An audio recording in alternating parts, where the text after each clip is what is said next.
Hey everybody, this is Rydo and we're back to Shadow of the Tomb Raider. Before I jump back into the game, because I exited it out, I noticed that there was this challenge tombs option on the main menu. So apparently there is some kind of score attack.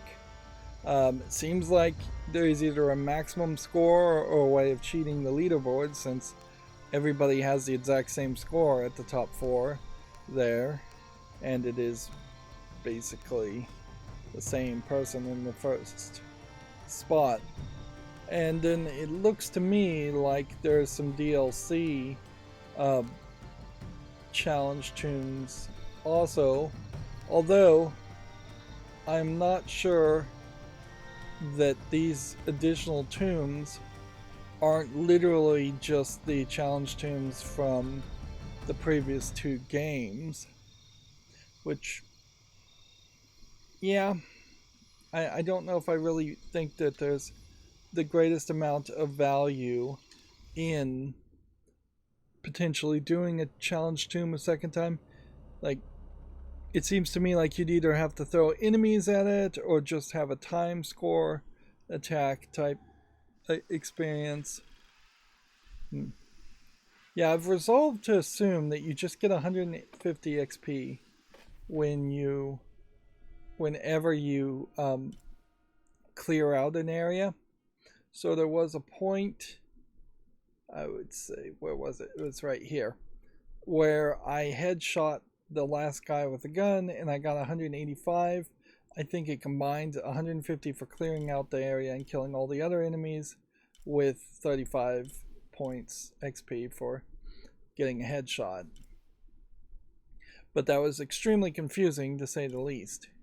I've also looked at some of the footage played back, and I don't know what's the deal is with how bright it is in like full screen mode compared to the recording, because it does look a lot dimmer when I go back and look at the footage than even I have it set.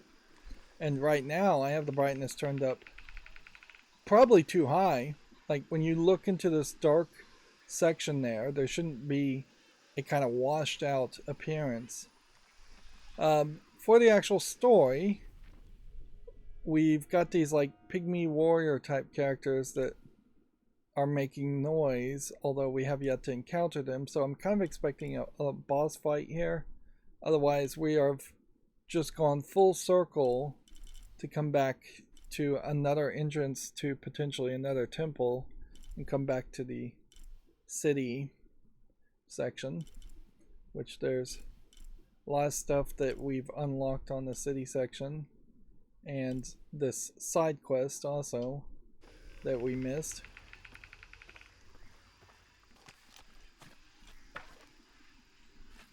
Right. So I'm in the mud right now. I'm gonna hit left bump, I'm gonna hit right bump, I'm gonna hit right trigger, I'm gonna hit left trigger. I'm gonna hit Y, I'm gonna hit X, I'm gonna hit B, I'm gonna hit A. Yeah.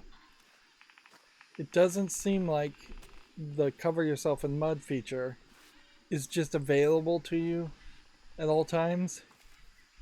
It definitely seems to me more like the game has this desire to only do the stealth mud thing. God, bodies everywhere. The creatures kill them. But why? Jonah, Abby. Hey, Laura? I saw something. Trinity is being hunted by some kind of creature. What? It made hissing sounds and moved so fast. Lara, that sounds like the legend of the Pistaco. You pulling our legs? No, I know what I saw. Are you safe? Yeah, I'm on my way back. Seems like actually we're a little bit further behind. Like, because I feel like I finished the last episode right here, and it rolled me back a couple feet. Not a big deal. I guess the question is, if I'm going to end up fighting these characters, though, should I be bow and arrowing them, or should I be shooting them with bullets. It seems to me like Trinity has not succeeded well with bullets, so bow and arrow or hand-to-hand combat may be a better situation. And it seems like it's very much the case that they're going to use these jumps as a way of making one-way pass.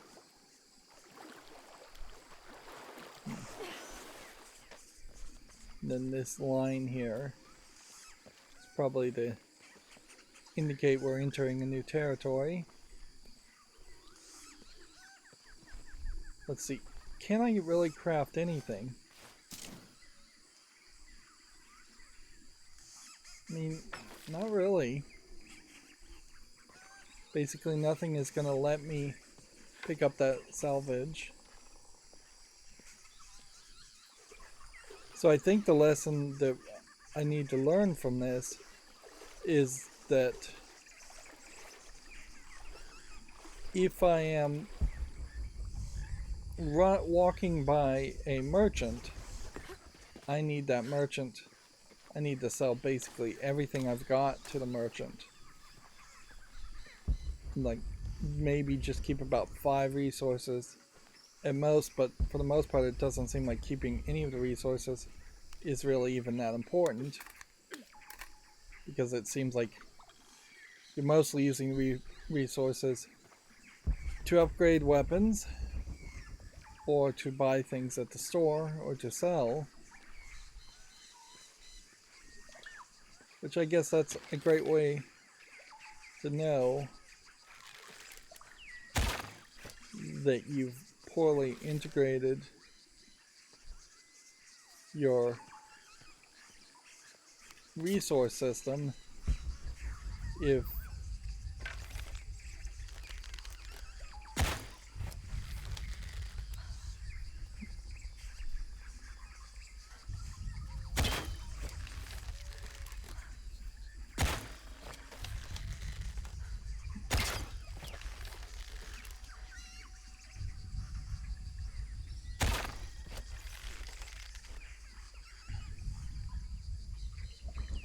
we've still yet to find a good area.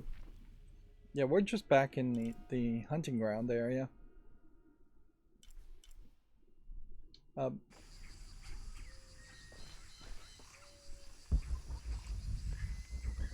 We've yet to find a unique animal.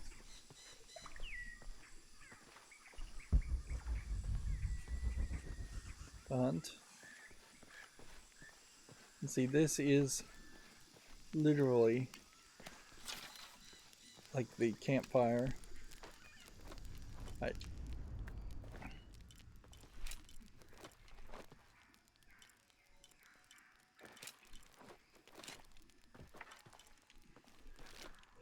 Default game would be to upgrade your recurve bow with 4 things. But it doesn't seem like we're really getting up a lot of more upgrades. We apparently do have a way of crafting something here, and we can use some resources on that. Of course, then I just immediately want to go back to the Explorer outfit. We have 4 skills. Let's see. This unlocked by default. This could hide corpses in a canopy, that might be worth taking. Okay, increased chance of recovering arrows.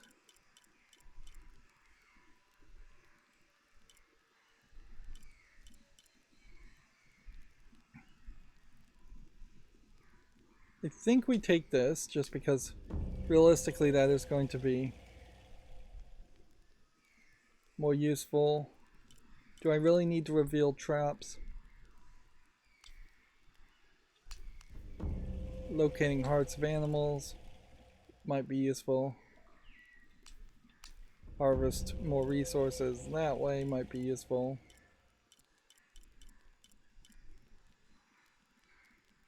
negotiate better prices with the merchants.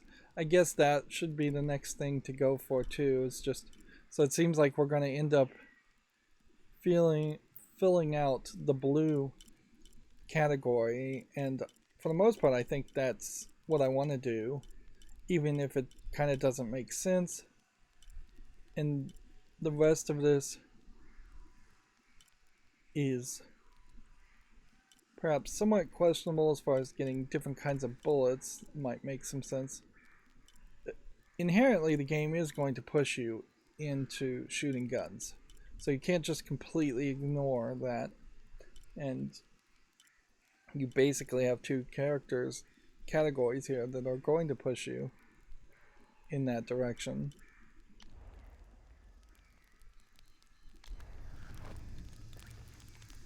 Alright.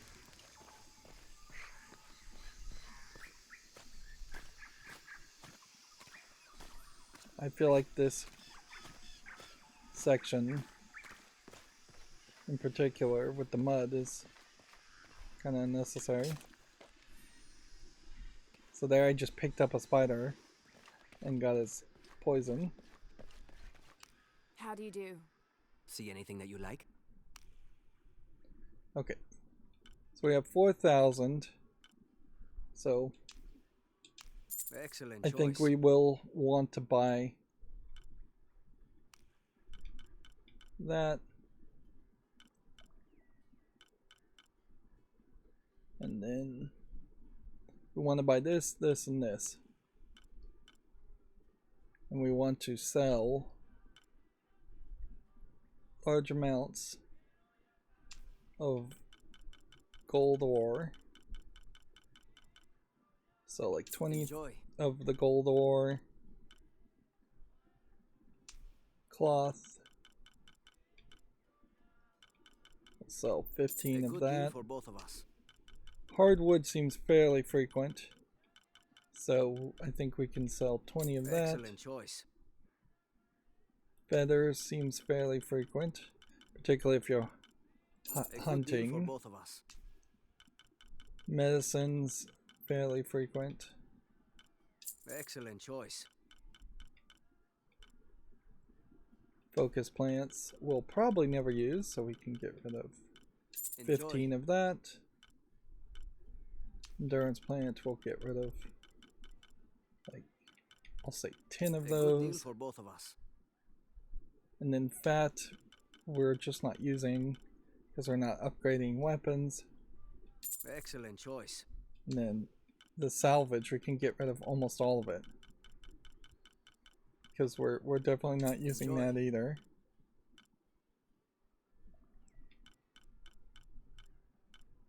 And the amount of hides we're collecting A good deal for seem both to of be us. very high. Now black powders, fairly high. Excellent choice. Black wolf hides, I don't even know where I'm getting A these good deal for resources both of from, us. because I'm not actually, I don't think I've fought a black wolf. Regardless, that gives us Excellent one more choice. gun to buy and one more Enjoy. outfit. Apparently that requires crafting restoration, so maybe buying the outfits here, these vestige outfits, are the things that then need to be repaired before you can wear them, and then they'll give you Pleasure some doing business with ability that is more important and better than. Interesting. That looks like that would be a doorway.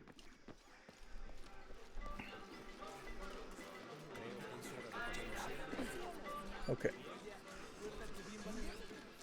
So I was supposed to just go back into the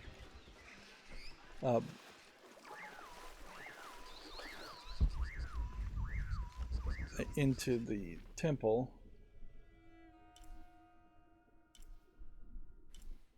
But instead, I guess I'm running towards the survival cache. This is actually not the direction I intended to run. My main thought here is I'm going to Which way was the blue marker?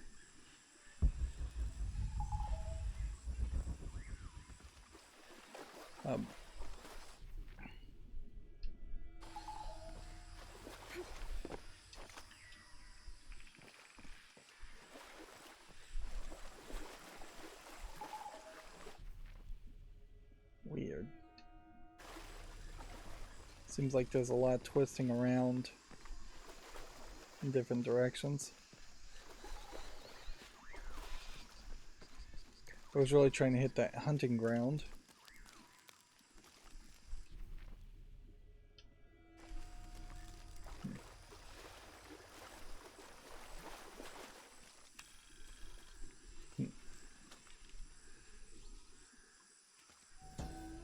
Not a monolith. This is a little bit unusual. It shows herds of sheep, llamas, and goats. But one farmer wouldn't usually tend 3 distinct herds like this. That one llama, alone on the hill, that must be Urkachile, the Incan god who watches over animals. Urkachile was often depicted as a llama.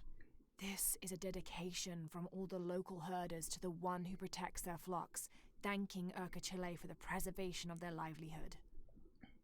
Boy, are you making some leaps in logic there from what is actually being depicted, but you have to kind of assume that Lara Croft knows what she's talking about. Although I don't know if there's really a great reason to believe she knows what she's talking about, because she just doesn't have that age. Like, the problem here is you create a situation where Lara Croft has to be a genius compared to Indiana Jones, where Indiana Jones is this, like, PhD, older professor. And even in that, you have to kind of recognize that in the young Indiana Jones elements to that canon,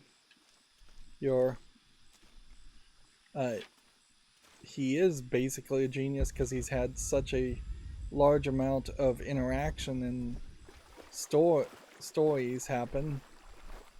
Like, now, if you don't make young Indiana Jones part of the canon, then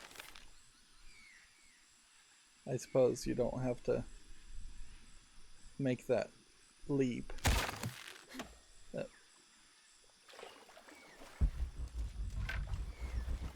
Okay. So to get to this point, we need a shotgun. Which just probably does indicate that there is a lot of places around here that you're not quite ready to go to, and that we are just going to come back to this area. There's 6 bars of gold. Getting the skill to negotiate better prices is obviously an appealing idea.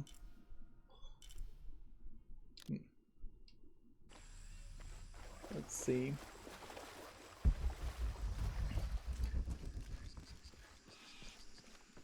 You definitely have a feeling here that it doesn't quite feel like an open world game, though, as we're having to wander around multiple sections, and I can't just like climb over a wall and do the standard video game thing.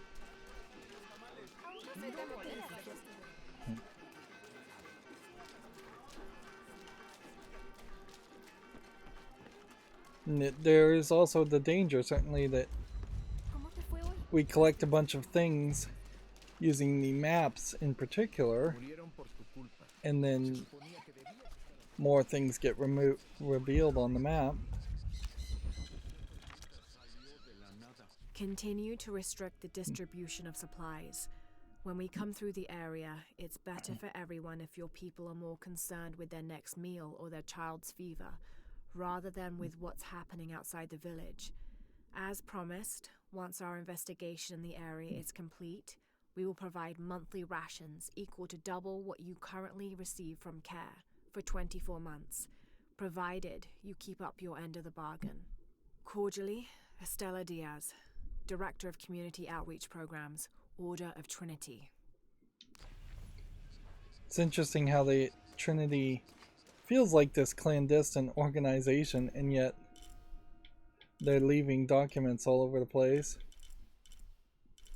We can see a real problem with the map here, isn't it? It's not particularly easy to highlight a thing.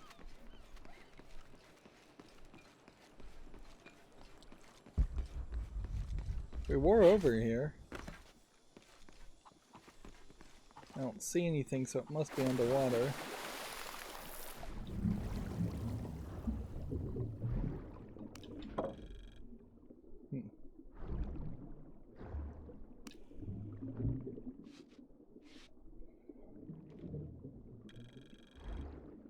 I doubt we would ever get into a situation where I would investigate under the water that much that I would have found that without it being on the map. So they've created a system here where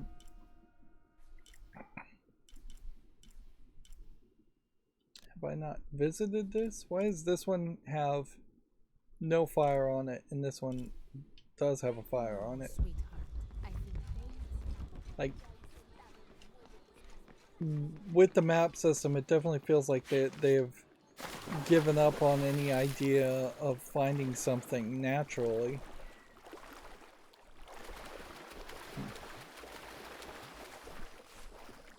Which that seems like a mistake. Something is hunting Trinity. What are those creatures? Are they part of the cleansing Dominguez mentioned?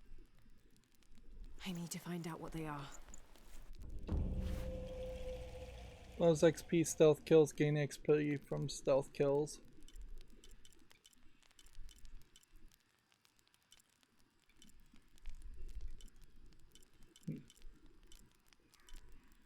So I guess anything that I'm crafting here is probably a vestige thing.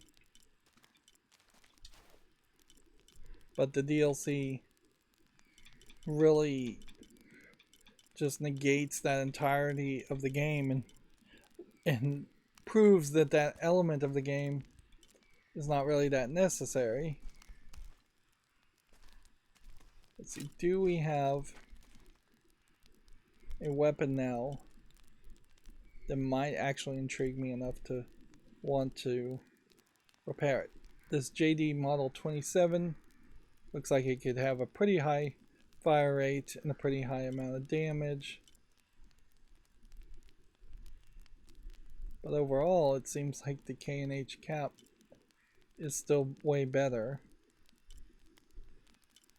Only thing is maybe there's no silencer on that, so maybe I could put a suppressor on one of these guns and try and be stealthy about it. If I was going to do that, though, I would pick this AB .45. Meanwhile, let's look at these guns and see if there's anything there. Anything there.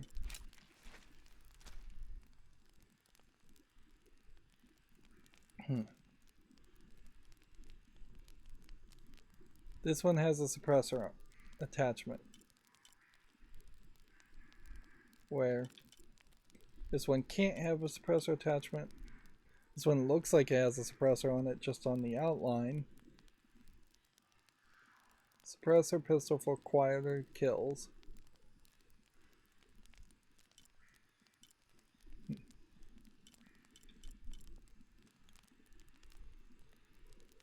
Well, it seems pretty obvious the DLC stuff is better, so let's see if we can see what happens if we were to upgrade this.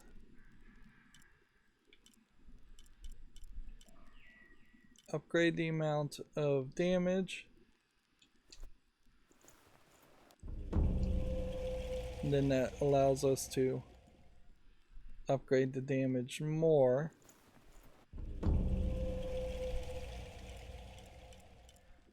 And then more bullets. And then more bullets. I guess I'm just out of resources now.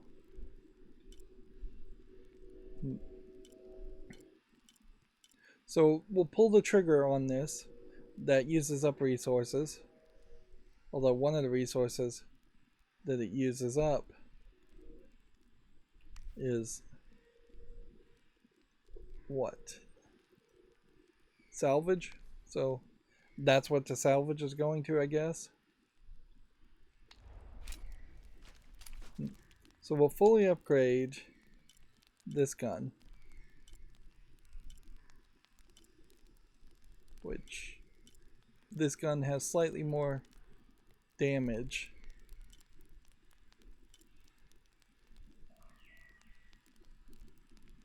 And looks like we can just continue to upgrade this more later.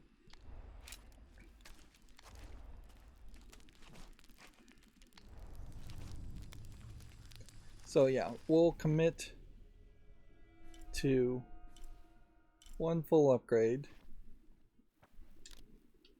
on that gun and see if that does any achievement or anything, or if that leads to having a significantly better weapon. But it definitely also feels like there might have been a smarter move to just not upgrade anything until we get a later weapon. Although, it probably isn't going to matter one way or the other. I imagine you'll have more than enough resources if you play like I do and collect a bunch of resources to upgrade everything you would want to upgrade, if not to upgrade everything in the game. Worst case scenario, there would be like a new game plus. And in that new game plus, you would have to play partially a second time or completely a second time. Miss Ortiz, your dedication and commitment to the village of Kwakyaku is commendable. However, Porvenir does not accept your charges of responsibility for the terrible state of the village. In fact, the Board of Executives has decided, and your local government representative agrees, if you continue this crusade of slandering our good name, we will have no choice but to take legal action from the off. So yeah, we'll just skip some of that. Alright, so we'll mark that fast travel spot. Yeah, I don't get why this base camp here is marked in such a way with a fire when the others aren't, even if it's not the last base camp that you've visited.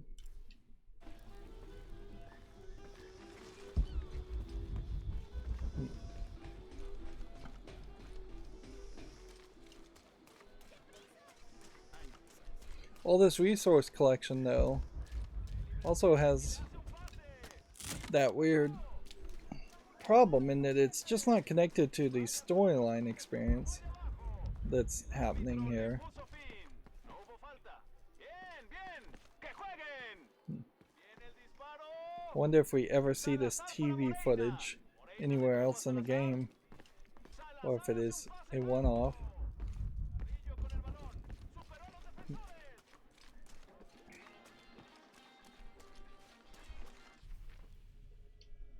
So the thing we're looking for is on the other side here, and you can't just crawl under things. You can only crawl in specific spaces, but you would have thought that would have just been a default system. Noticeably, there's a lot of stairs here that go to no platforms. They've just completely eliminated the idea of going to a second floor. Don't get many tourists through here. Oh, I'm Although not a tourist. That I probably mean, I'm a saves researcher. everybody some frustration, since there's probably not going to Well, Still, be any wish you collectibles could on have seen this second place floors. 20 years ago. It was booming, vibrant, full of life, and so optimistic for the future. Pfft, optimistic. Gullible, more like it. What happened? Porvenir happened. Big oil company out of Lima. They came in here, bought up the town, gave everyone jobs. They even planned to build condominiums across the river there, until the bottom fell out. The oil crash. Now we limp by on the scraps they left behind. Shame you're not a tourist. Tourists bring money. Archaeologists just take.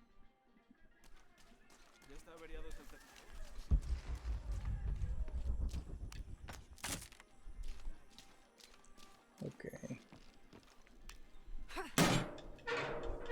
So this is the oil company area. And then just some hardwood on the floor in the oil company area. And some general resources. It really doesn't feel like there should be a door or a fake door here. Unless it was going to be a lot more difficult to come in from this side, and then this would have been just an exit.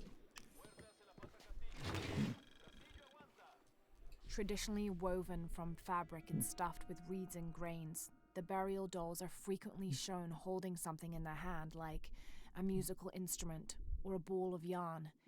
In this instance, the doll is holding a toddler, perhaps signifying that the deceased was a mother. Or the mother and toddler died at the same time. But this one is made from modern materials. I suppose Porvenir could have made it as a promotional toy.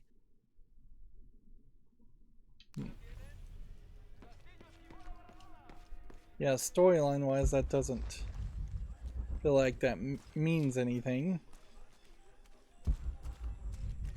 Right, so here's the side quest, somewhere around here.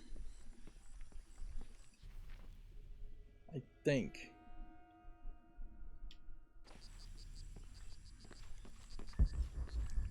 Nope, we've been over in this side before.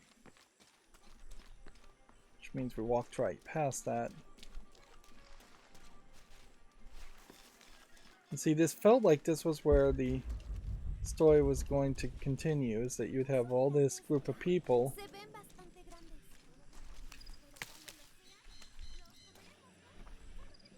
and it feels like there's a mural here somewhere. I guess I was supposed to climb under this. See, that's just the weirdness here, is that you have this very specific spots where you climb under things instead of just having the ability to crawl at any point by pressing a button, which really just highlights that it's not really an open world game by any means. You have these resources and XP that are way more valuable than the resources for crafting.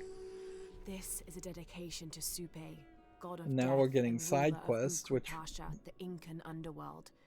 It entreats him to come forth with his legions of demons and to converge on this site, where the local people will do him honor with written poems extolling his greatness or offerings of food and drink.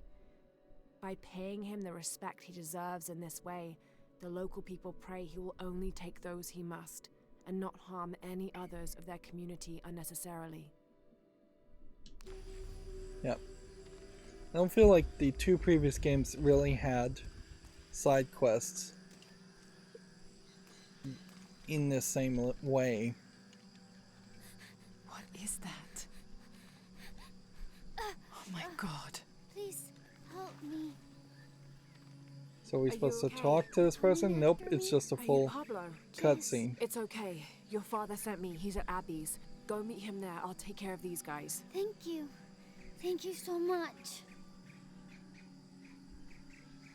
This is probably Get out the of most interaction with a human and compassion we've seen of Lara Croft in its entirety. Alright.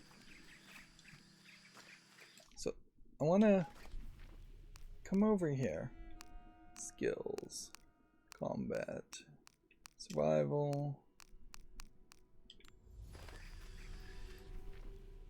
So I'm supposed to, I guess, probably stealth kill all of this.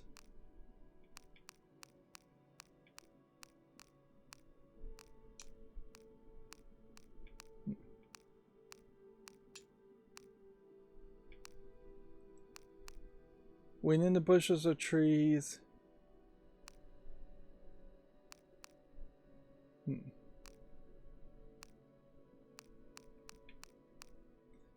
Laura can cover herself with mud by standing in a mud patch. Mud makes her difficult to see. Wading or swimming in water will remove the camouflage, but not rain.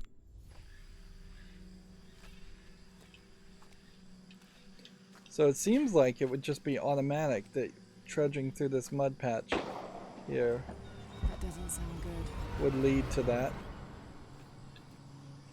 And we just upgraded that gun, so once we get past this point, we should be able to equip the gun.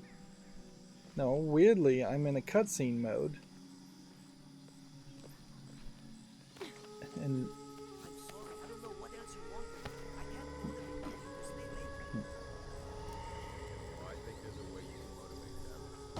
Shit. okay. What the hell got into it? He used to bring us 10 people a week. Ask me, it's that brother. Always unionization. Stealth kill Just as that. Wow, wow. for 35 on the gun, and that set nobody off. So I think that works fine. True, almost 100% markup.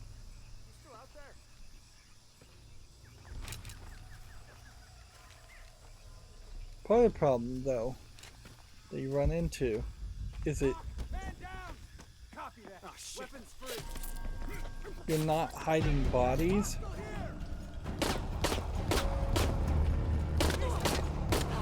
Right. This is where Looks like you might have been able to shoot that.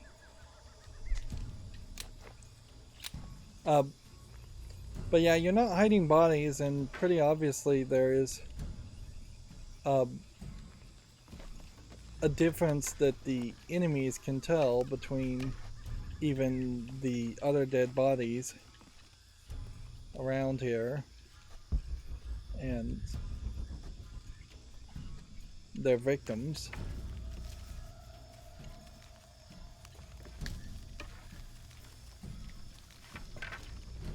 And in this case, it does just seem like you very likely are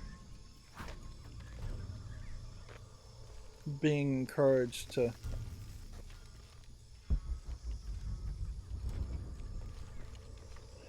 just stealth kill people.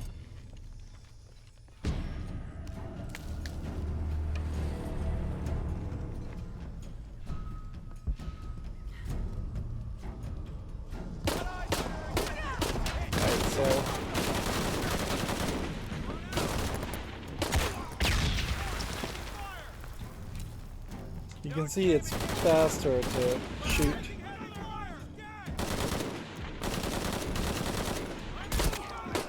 These guys are bad shots, to say the least. one of us won't be leaving here. Can't do better than that.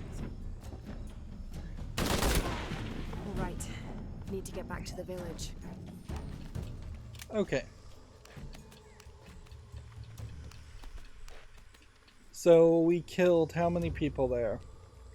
5 plus maybe another 4, so 9 people that potentially could have ended up giving us 45 more XP if I had managed to stealth kill the entire encounter. It does seem to me like this is a case where it's weird, there's just civilians here. And we really don't have a map here, so let's go ahead and mark this and see if our instincts will point us in that direction. Gather your things. I go back to the village. Bless you. Thank you.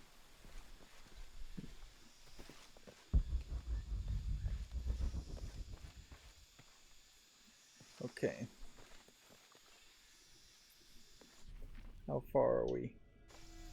Let's look around this area just a little bit before we leave. It's not really an area that seems like it's going to have a lot of resources in it. Seems like there might have been a way to perhaps jump around and stealth kill some things. This all feels too much like Crystal Dynamics' other game, Hitman. Yeah, I definitely have a slight concern that they are perhaps copying and pasting ideas and gameplay mechanics that don't make sense for Lara Croft as much as they do for Hitman. In particular, the idea that you would have an area like this and you might take it on a second time to see if you could get more stealth kills.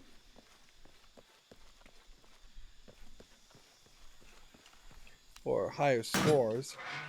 And that seems to be the case with the challenge tombs in particular, is that they've made it more of a content that's supposed to be repeated. Ironically, though, I would say this is nowhere as rich of an experience as what the Hitman experiences are. There's just not as many people, and there's not as many different pathways to deal with something. You're still just having to kill people one way or another. With very...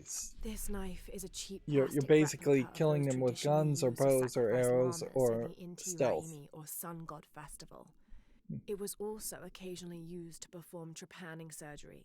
The Inca believed that cutting a hole in the skull could relieve pressure to cure some diseases. Okay. Then there's something up here that could easily have been missed, but I managed to see there was an exit.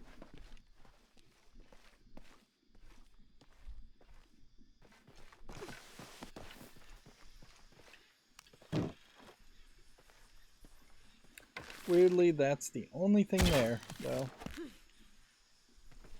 So this is just a zipline.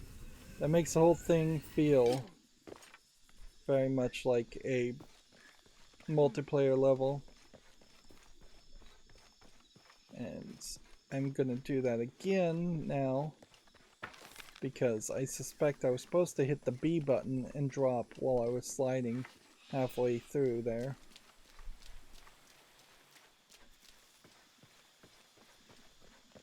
These people aren't moving. Half of them are holding their guts like they've been shot.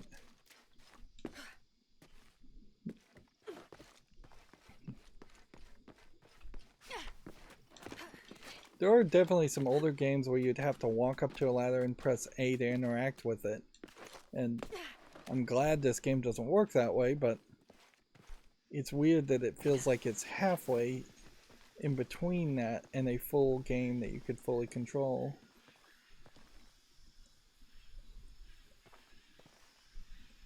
Yeah, I don't think getting up to this platform here, which it looks like you can do it just by climbing here, can be reached by doing this. I guess I was wrong.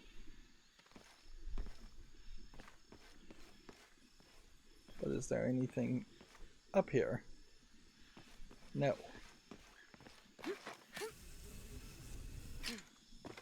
And that works, which that's good to know. So we saved the little boy. Potentially they killed some other people. We did get the treasure. The entirety of that map is not marked, which I feel like it will be perhaps revealed later for no good reason. And the rebooted Lara Croft series has always had that feeling where some sections feel like they are either designed by somebody who's thinking that that would be a multiplayer level, that you would run around against multiple people shooting each other, or they just don't really have a good level designs concept in general. I think they just don't have a good level design concept in general, because the other kinds of level design are not any better when you're running around in circles around a tomb. It never comes off naturally feeling enough. Haven't seen you around here before. I just got in, but I won't be staying long. Don't let how it looks fool you. This is a good place. Difficult, but good. Your garden seems to have survived the storm. We've already talked to this lady once. Let's just walk away. To finish this part of the story, we need to go talk to Marco.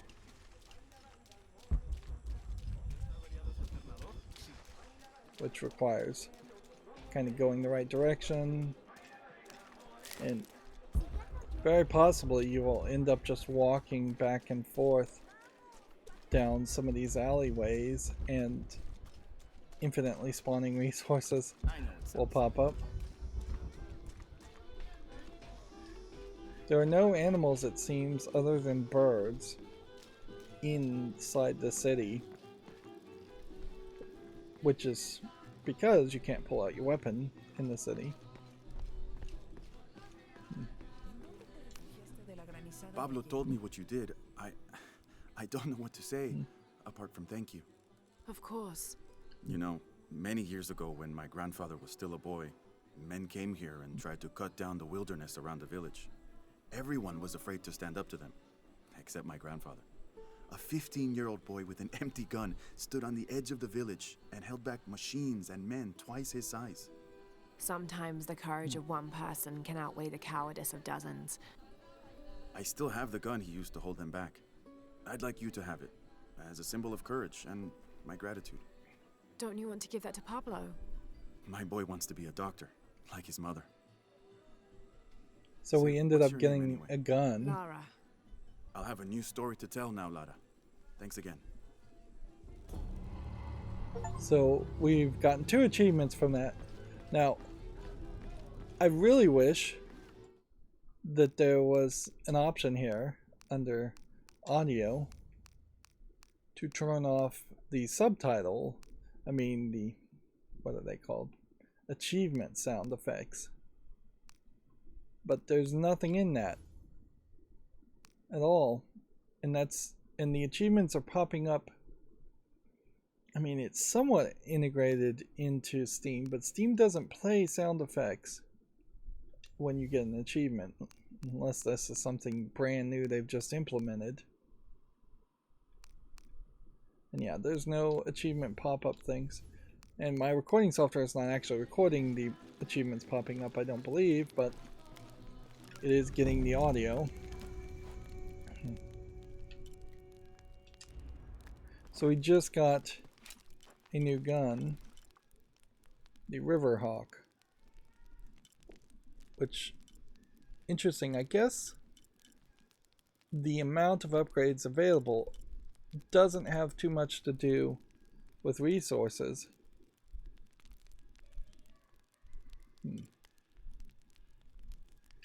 Come to think of it, it seems, yes, you need to spend resources to upgrade something, but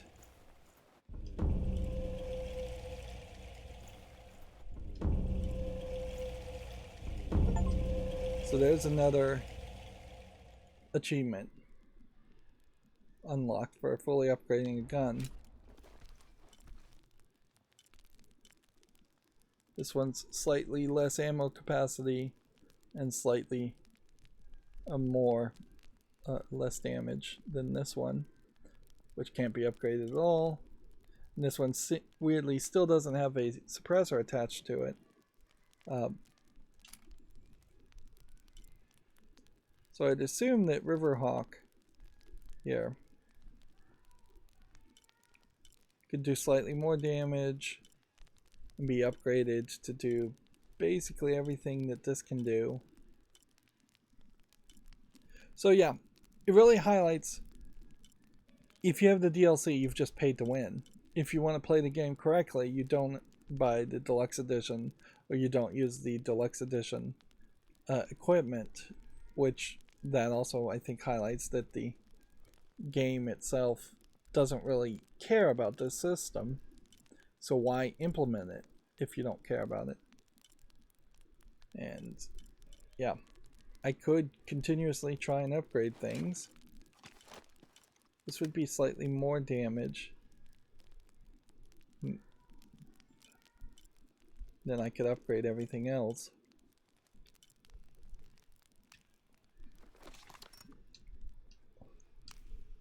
And yeah, I guess that is just where salvage is going to come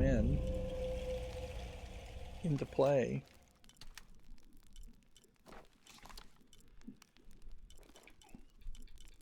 We didn't get a new outfit through that. And then this other equipment seems like it's just stuff that you unlock in a different way. Okay. So on the bow aspect, that would be the one thing to potentially play with, is to recognize that all these other bows are not going to be available at all.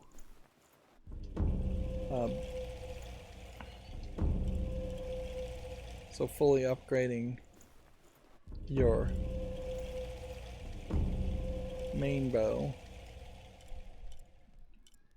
probably would give you an achievement. But upgrading something doesn't actually equip something.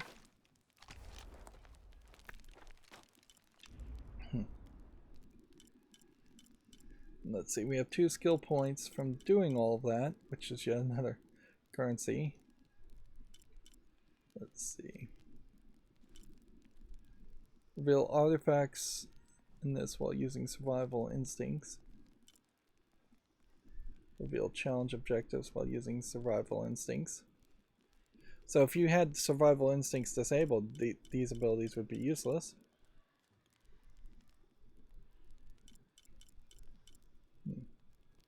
Negotiate better prices from the merchant. Can we get to that? That would be 3 skill points plus 2 skill points, and you basically have to either take this or find this challenge tomb if you're going to go that route. Increase precision by holding charge shots. And visual assistance.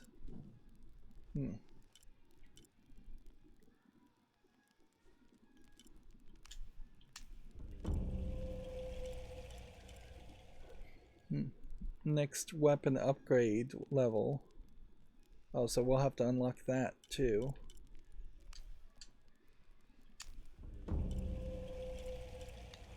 It does seem like if you engage with this game, you are going to end up just unlocking everything. Unless the game is a lot shorter than I think it is.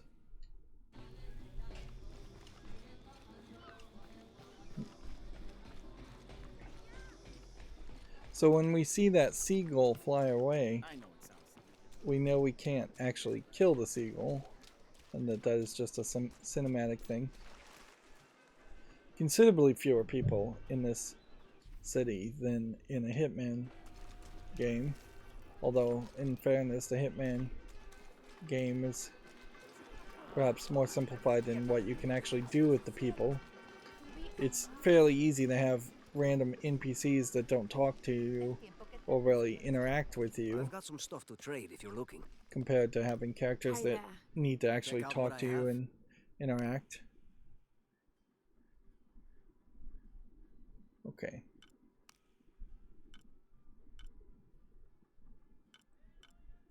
Am I in any position to sell anything? I'm always ready to do business.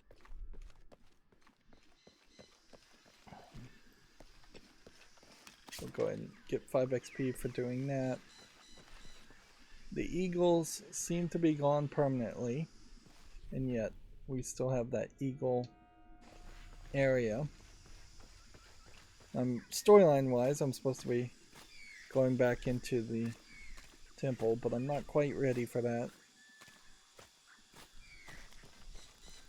You do kind of have a weird situation where the closest hunting ground is here and you would have to trudge through the mud.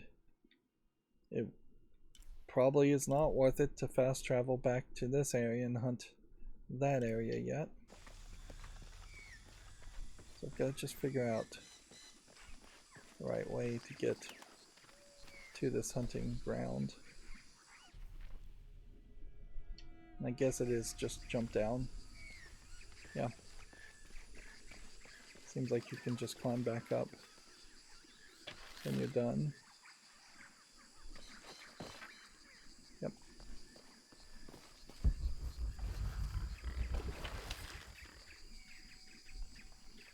I was wondering if the corpses of what I had hunted would stay.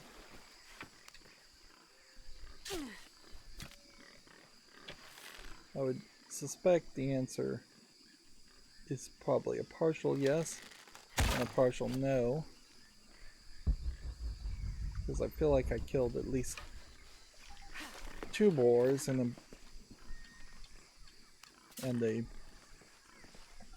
couple of flying characters and a rabbit. I can't figure out what this means.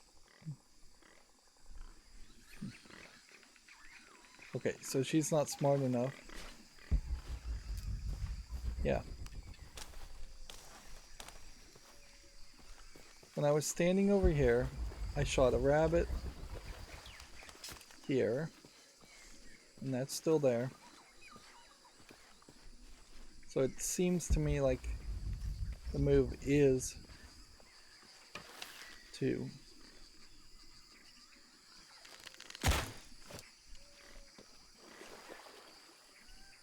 shoot things and hunt in these areas, and you can come back later and collect the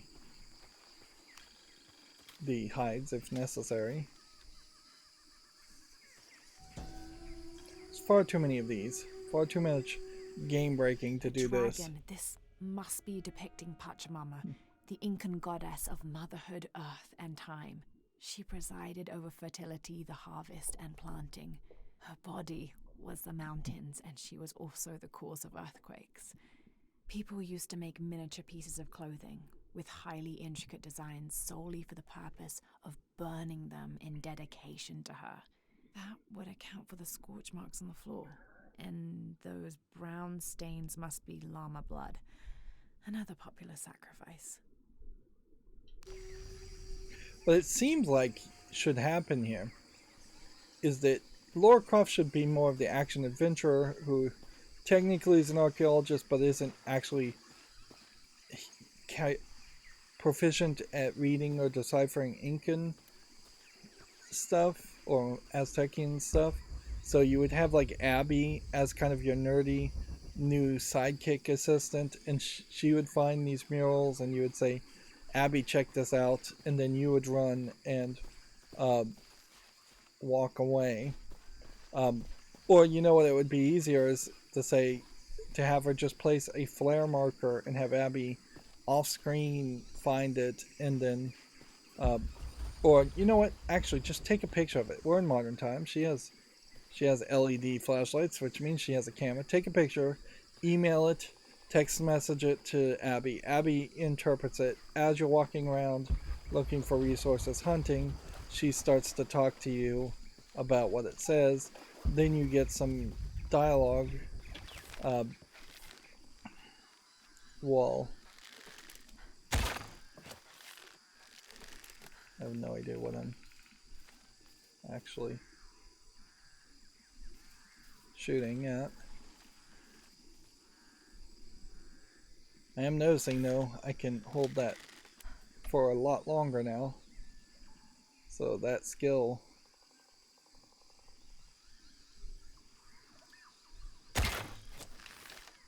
like it doesn't seem like I lose my energy at all.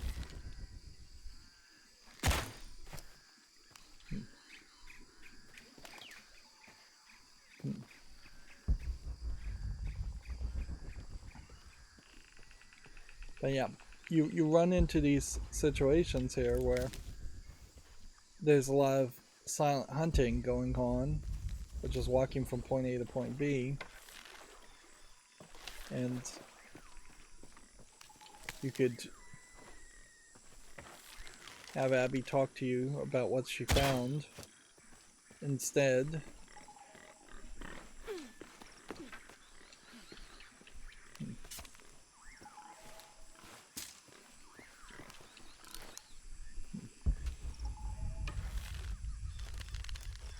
Okay. So I saw the heart there,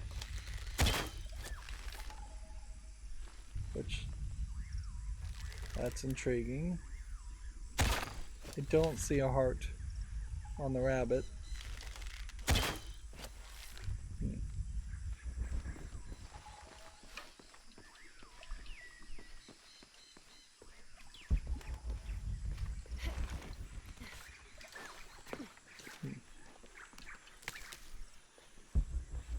You get into like a subsection here, I think, of this whole hunting area, where they have to kind of give you the specific resources to make bows and arrows.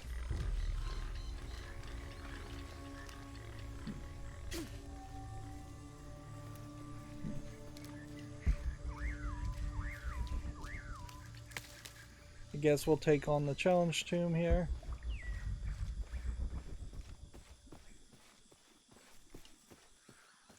I question if it isn't more of a case where if you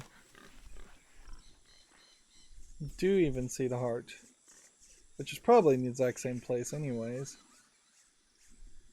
for every boar, I doubt the organs would move. But I question if maybe you have to shoot them from more of a parallel spot, so if you're from the higher part you would be hitting the spine or the backbone or, you know, thick parts of muscle. Yeah.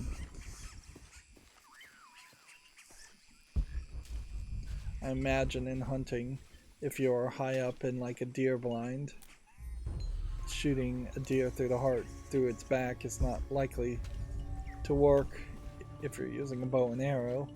If you're using a high-powered gun, I imagine bullets go through just fine.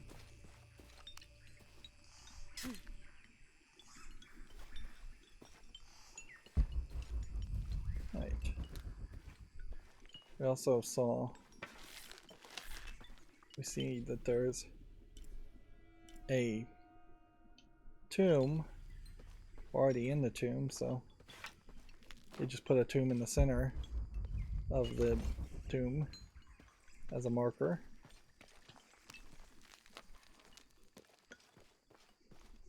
We need the rope ascender to get past this point, which may mean we just can't do this. Now we've got another map updated.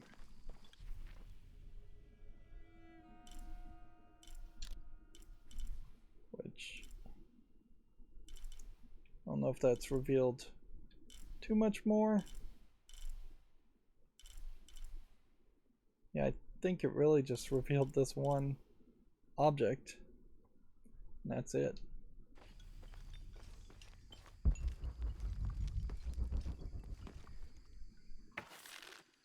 But it doesn't matter, it doesn't seem like I can go this way.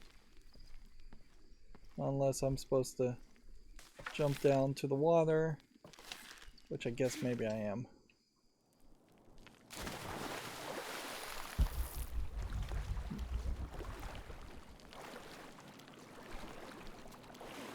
And there's still just no logic at all, it seems, around why you would use the perception vines, medicines, instead of the survival instinct.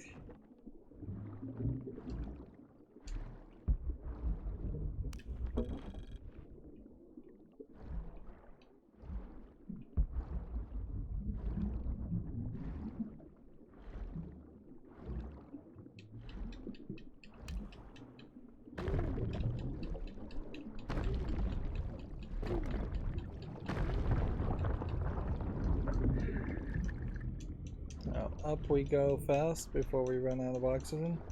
I think you can push your oxygen very low there. Very vertical area underwater. I think that's in part of the problem with water levels or underwater levels, is that you have this verticality that never really works. Looks like I might be able to climb back up that way if I need to.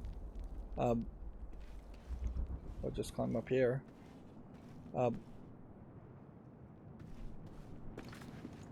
Yeah.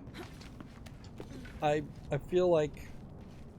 Okay, so to get back up you would climb that way. Yeah.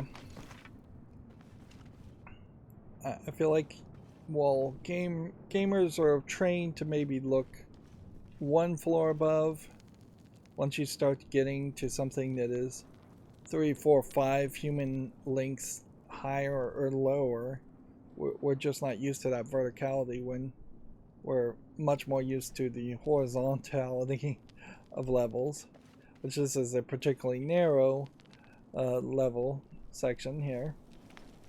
I suppose in underwater levels too, you are also under this constant threat of drowning, and I imagine humans just generally don't like the idea of potentially drowning, since that is a real threat.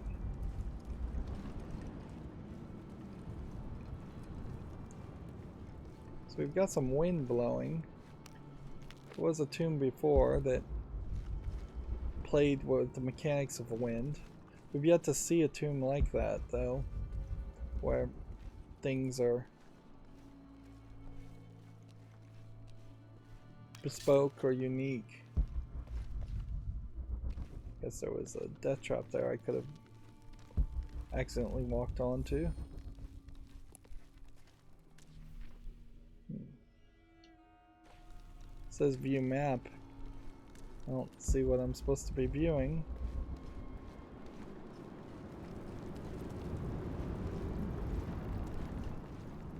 There is kind of only so much you can do with the elements, though.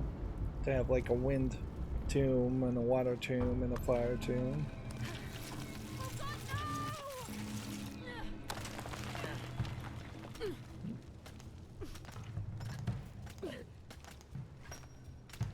That oh god no we've heard before. Right. Looks like we're going this way. It looks like there's a large amount of spiders in this dark area.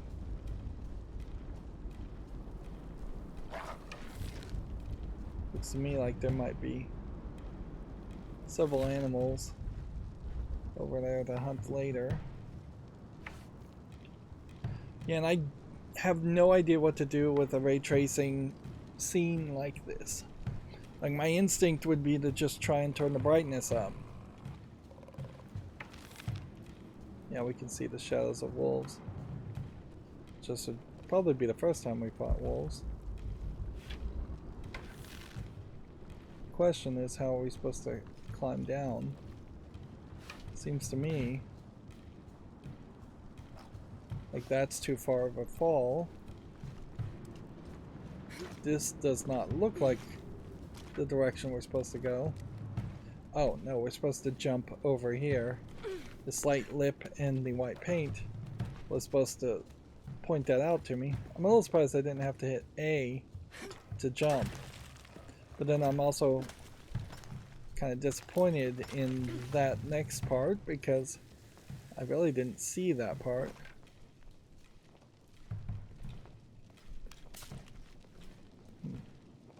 And it seems like we're going to be able to collect toxins from these spiders, but not always get XP from them.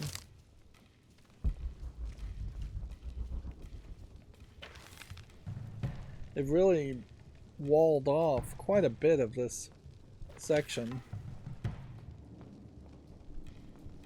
just to get me to this point.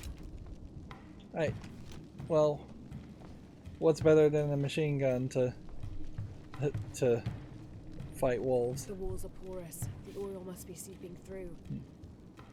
There you can see a physics glitch on the left, which physics glitches are just problems with the engine, and in part it might have to do with the resolution and the frame rate, and so it might be part of some of the actual physics may be tied to the visuals part of the engine, or it could just be a poorly optimized program that was only really polished to be on consoles. Like, almost certainly Square Enix would have said, we want this to run perfectly on the PlayStation 5, and the B team, a second party, can be in charge of making the PC.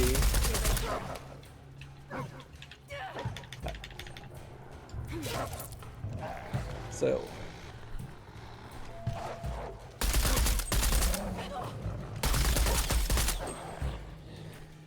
how many are there?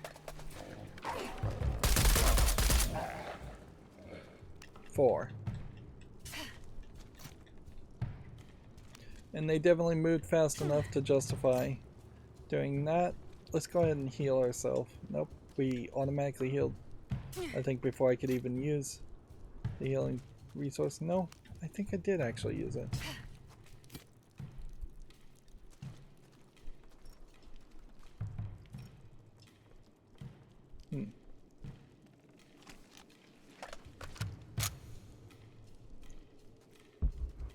I might be kind of low on bullets now, but I would still stay with that being the right weapon to use against wolves.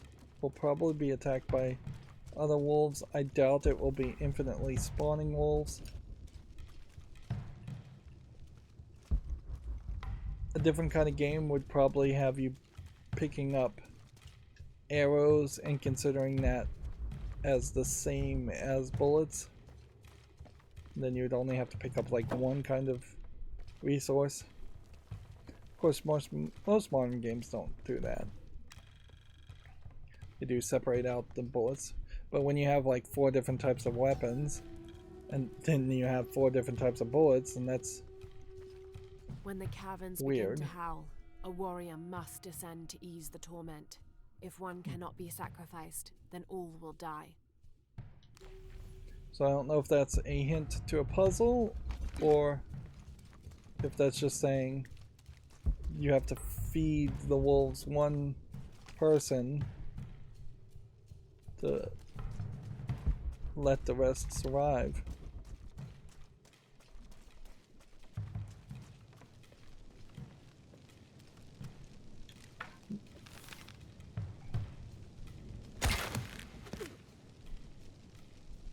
I assume this is the way you're supposed to travel, but because you're climbing up like this in this slow fashion, it makes it kind of feel like that's the wrong direction.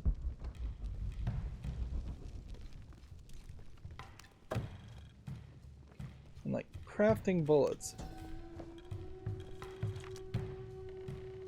The elders of the village have lied to us. There is no beast underground. The howling we hear is only the wind rushing out through small caves leading to the surface. They've used fear to control us for too long. Once I make my way out of this infernal sweat bath, I will throw their lies at their feet.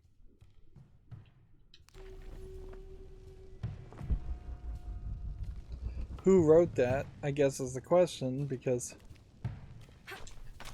generic elders, generic person rebuking generic elders. Meanwhile, we did see wolves as a beast.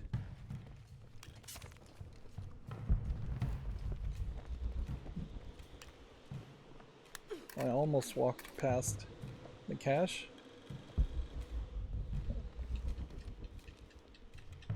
Am I just full of resources now? Is it worth a bullet to shoot these guys? Nope.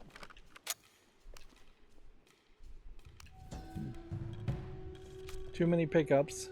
Votan is an ancient Maya god of war and death. So old, he is rumored to have been old even before the beginning of time itself.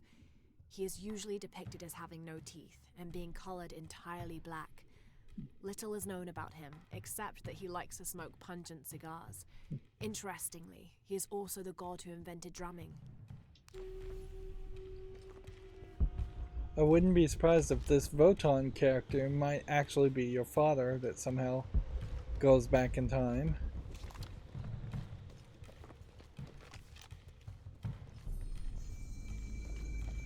Petroleum deposit. Okay. We have no skill points to spend. And then I want to figure out how to craft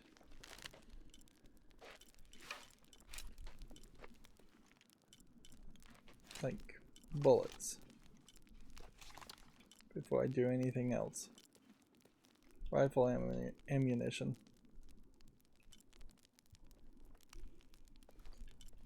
Can you not craft bullets at all? Kind of seems like you can't.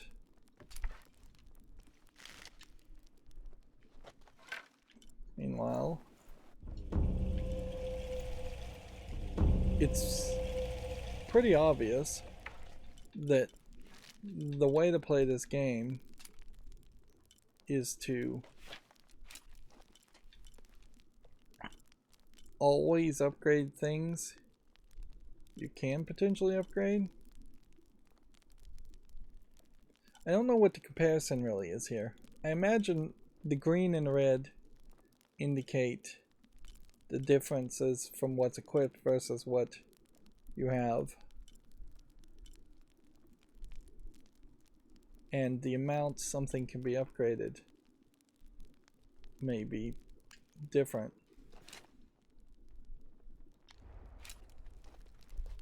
Okay.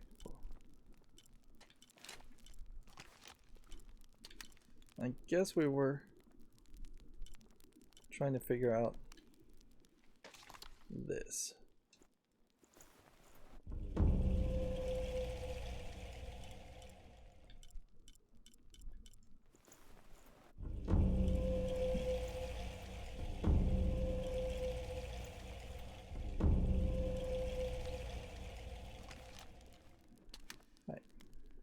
So this gun would do a lot more damage, although I think the gun I'm using right now probably does a fine amount of damage against wolves.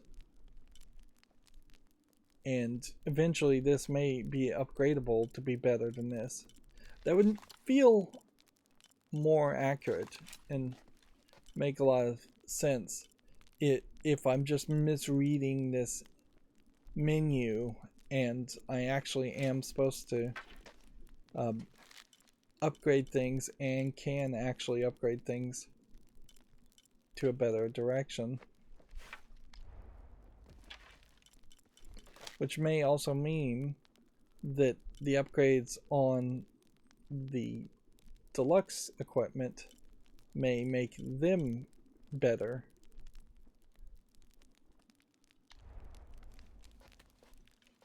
But, like, obviously we have a lot of resources here, and every time we walk past one of these fires, they're asking us effectively to use up our resources.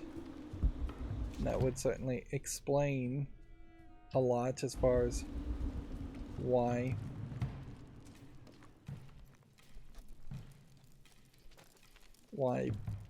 we've seen so many fire pits. I'm really not liking how these challenge tombs do seem to constantly give us the exit or show us the exit early. I imagine they are doing that intentionally so that you don't feel like you're locked into an area.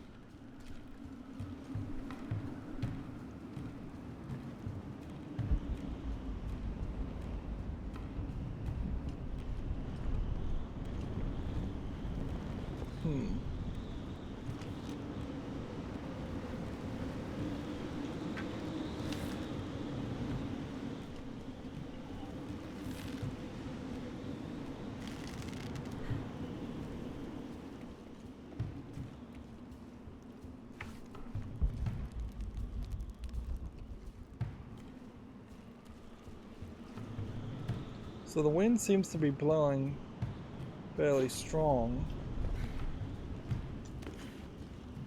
And yet, so I can't cross the bridge. I wonder if that is just the general idea of teaching you, hey, if the wind is blowing, it's going to blow you off the bridge always. I guess that's very possibly it. Sholot, god of death. I'll have to get over there. I'll have to put that fire out. There is some weirdness in how much setup it seems like there is to get to the actual temple, which if anything I think that highlights that there is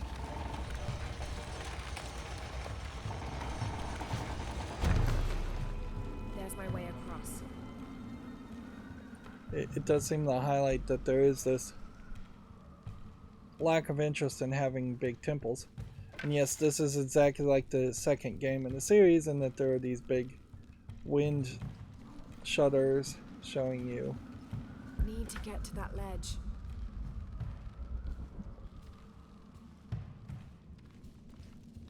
So I think the move here is you're supposed to I'll have to time this right. grab this, and then you pretty much have plenty of time.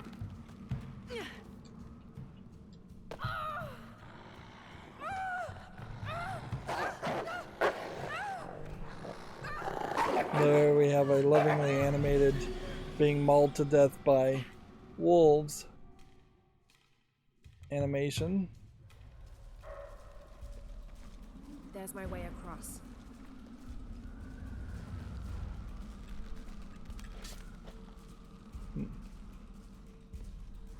Okay, I see that I'm supposed to do this. I'll have to time this right.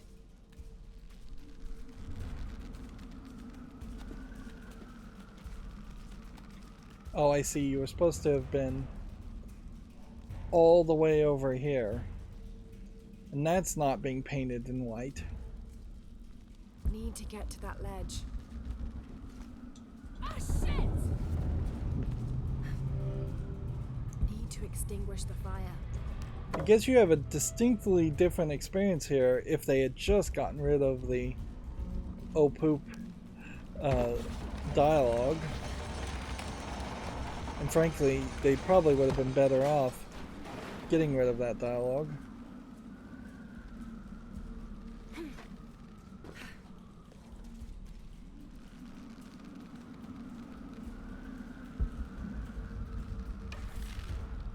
Okay, I see a rope. I don't see particularly what I'm supposed to tie the rope to. Looks, I guess. Whoops, almost fell to my death there. We don't need to see the wolves eat me again. Guess we were supposed to just jump here and jump here. There's a blockage on the other side. Grab some gold.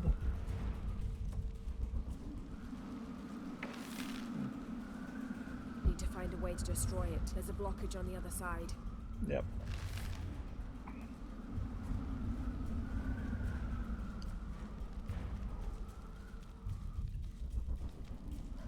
Yeah, it seems like if you go into survival instinct mode and then pull out the bow, you stay in survival instinct mode for quite a long time. Doesn't seem like it ever goes away.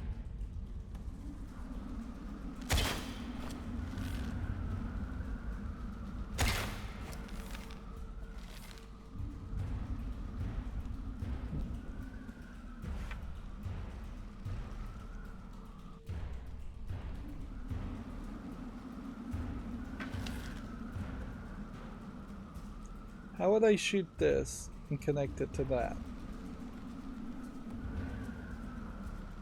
That is my question.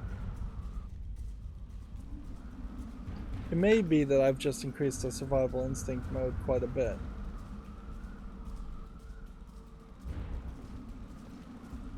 Alright, well, Seems like this is the right direction to go. So maybe I wasn't supposed to be here yet.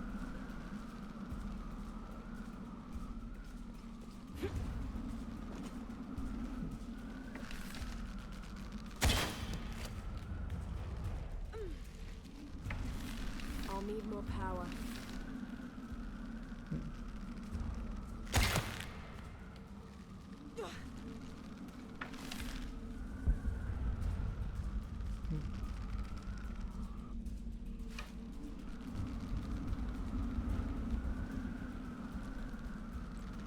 What if I was to jump back over here and close this? That would just have it sitting there.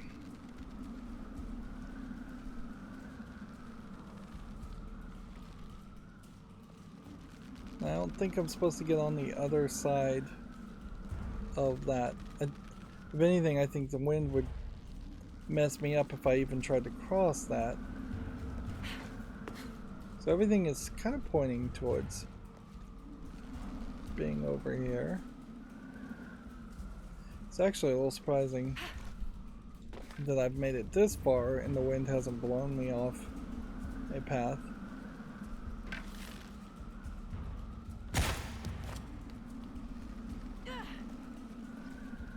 Am I perhaps supposed to start it on fire by shooting this and then having the rope over it? That would be an interesting idea, certainly, to shoot a rope and then the rope would start on fire and then go all the way towards the edge there. This jump is just way too far. Plus you would see some white paint if that was the intent. On the back side of this, it doesn't feel like there's a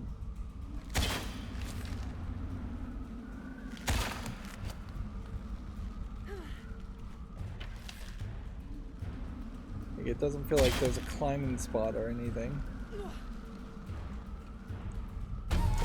Wow, there is some physics there.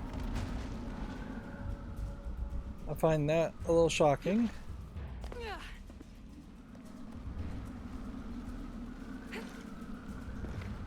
How many arrows do we have? We have a ton. It seems like we're not really using arrows.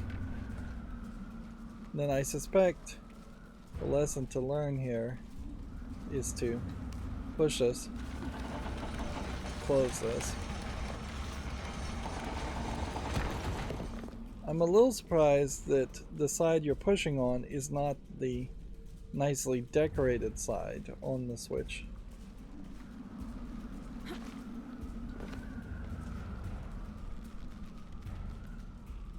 Oh, when I crossed over here, I actually avoided the wind and used it to get to that point. So this is the first time I would have crossed a bridge that could have been blown by the There wind. must be a way to unblock the shutters. So this next part that you can shoot is Something's holding it in place. this point.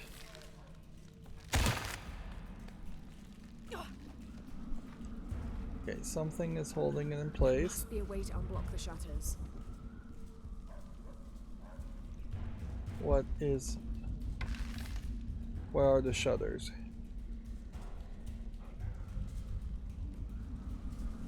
I'm really uncertain as to where I'm supposed to do now.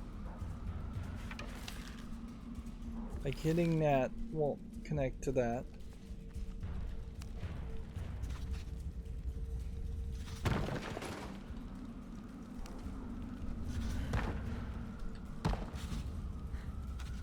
The fact that it's making little sound effects implies to me that There must be a way to unblock the shutters. it should be that. Fire arrows, I guess we could start things on fire that way. Always.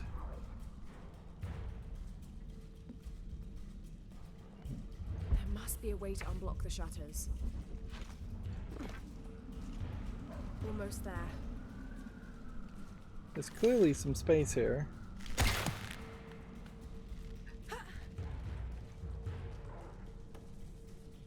There must be a way to unblock the shutters. Like, all I'm trying to do right now is use the survival instincts to find something. But every time I click it, I'm getting an annoying repetitive hint that is not helping me in any way. I assume I cannot just roll or run over the fire. Oh, I guess I'm supposed to climb up there.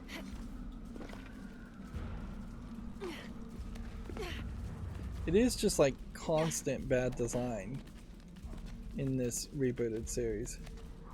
And I'm not going to claim, having not ever really been able to play or any of the previous Tomb Raider games, that the level designs were perfect in old Tomb Raider games. But I think they may have been, for their time, at least slightly better.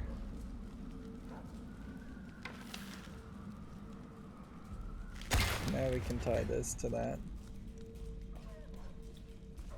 And then, how do we get back around?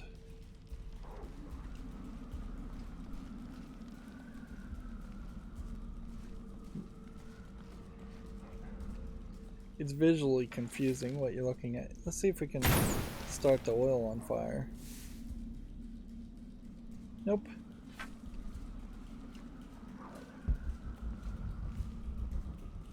See, now that I've solved the puzzle, good enough for its determination, it's not going to give me a hint.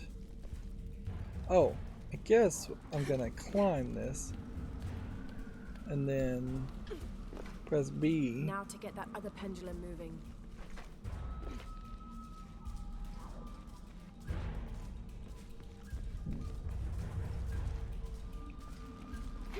Come back this way. Spin this back. And I think the game is really just inviting us to get blown off the edge.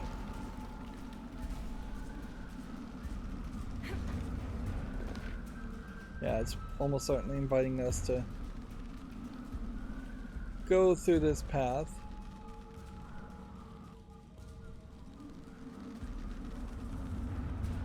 And get blown.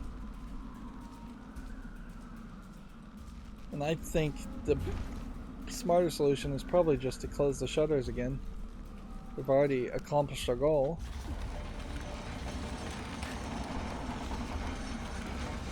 Definitely feels like it's wasting the player's time.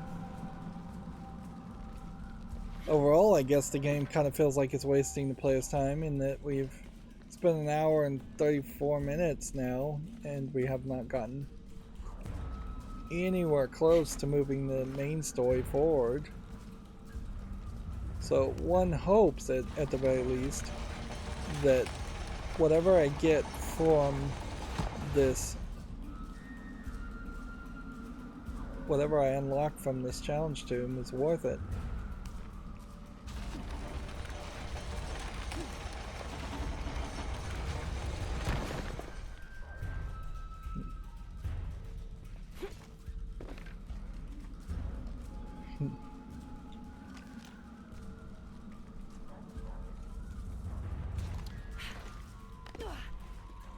Still hearing a lot of wolves, so I'm expecting them to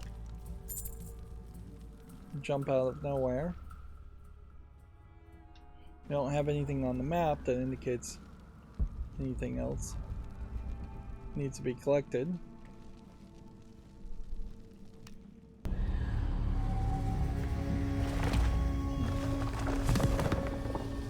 Suppose this is supposed to be an iconic "you win" cutscene. So now we have just reduced damage from fire and explosions. Stopped howling. Time to get out of here. So am I supposed to just like roll through the fire. Like, logically, obviously, it would make a lot of sense for the fire to go away and there to be a shortcut to leave that way. But it actually puts me in like a cutscene mode, or had me in a cutscene mode. Not so much anymore.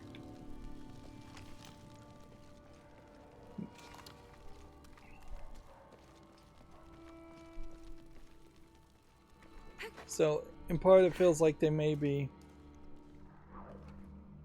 setting up for a surprise boss battle.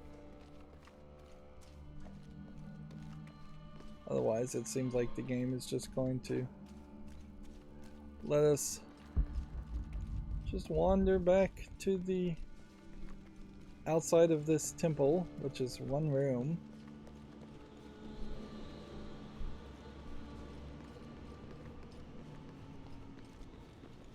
And we made it all the way across. And then we could either fast travel, or we can more logically leave the whole place.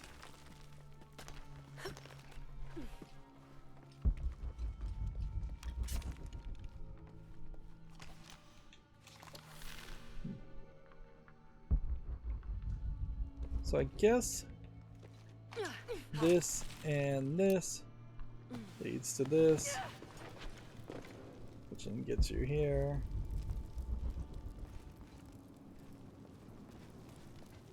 Which then I guess you're supposed to scramble up here.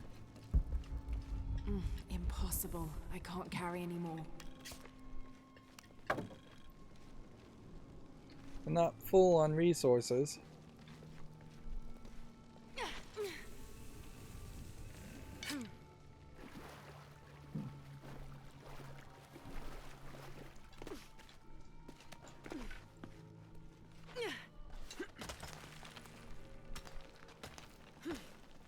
And up we go. Maybe not doing the best job of making sure I collect everything down there.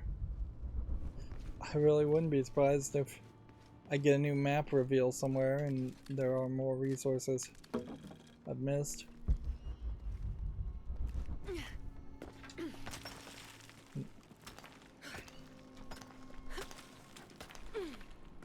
It really is a problem as far as the color of the climbable walls. Although in general I just kind of don't feel like they're using the climbable walls as well as you might if this was a climbing game, which it isn't.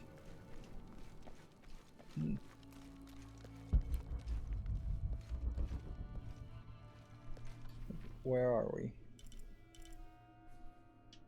If you look at the map, it says we're actually very close to the back of the tomb.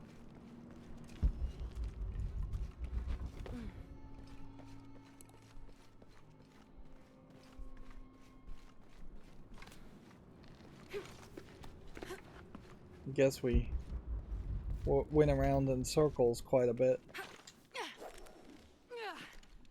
I have no idea what that was. It looked like a swinging grapple point.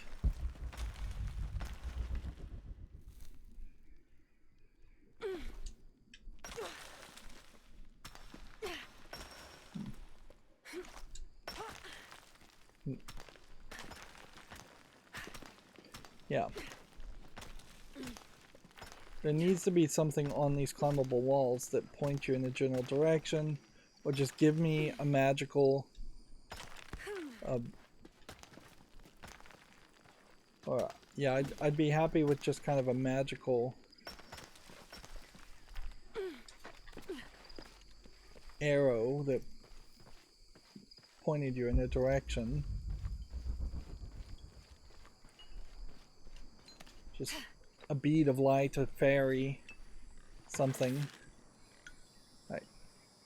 So you have to go into instinct mode. You have to go here.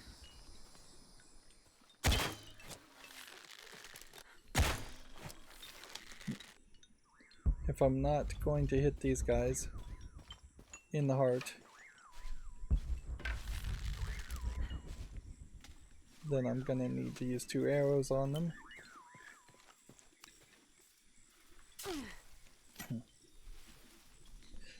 Now we've gone from a very dark section to a very kind of foggy, blown out section.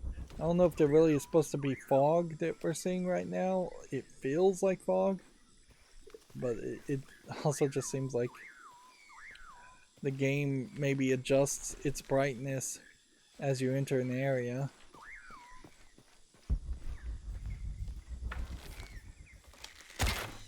We probably left some corpses in this hunting ground. And I guess the question would come about as just to how many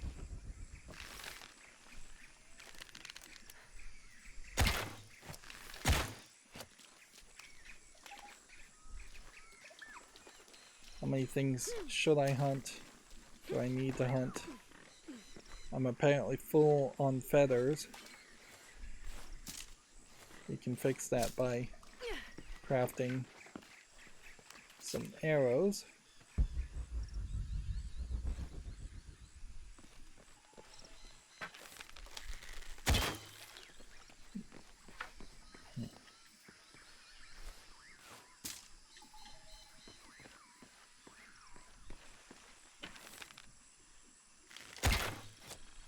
I mean, you're still getting XP, so it doesn't matter what resources you may be full on. Shooting rabbits, shooting boars, hunting anything in general. If you see it, shoot it.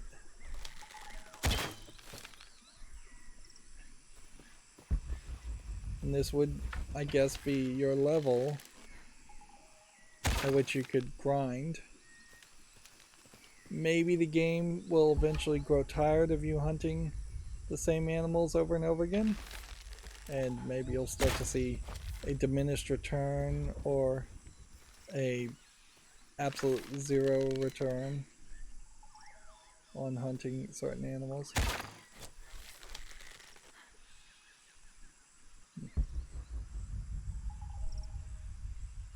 But then maybe not.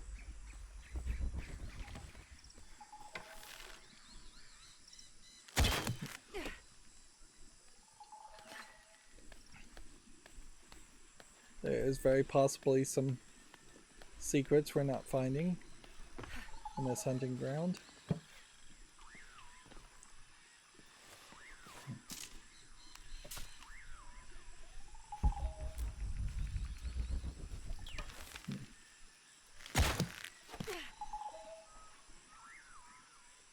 Interesting. This is going to push me from one area, I think, down to this area. We've got a whole bunch of corpses.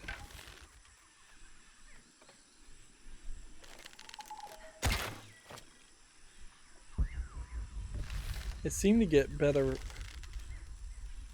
resources by shooting smaller animals.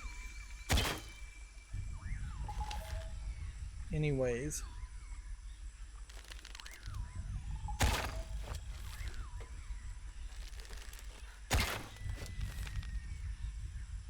It almost feels like there should be a challenge for shooting all these birds.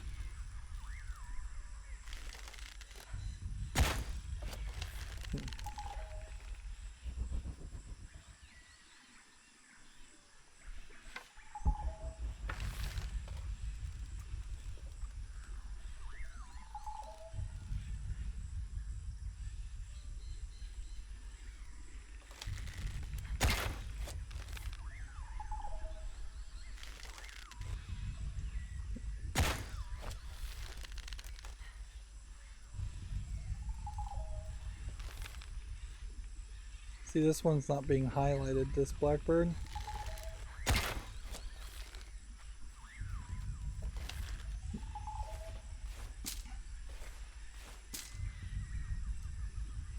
Yeah. just a way better system, it feels like. I've just gotten an achievement for so many different things I've found. This is a promotional model of an oil derrick made out of cheap plastic and copper.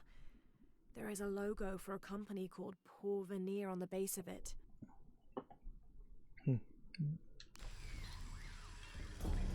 Story complete, Fortune and Glory. Indiana Jones reference there.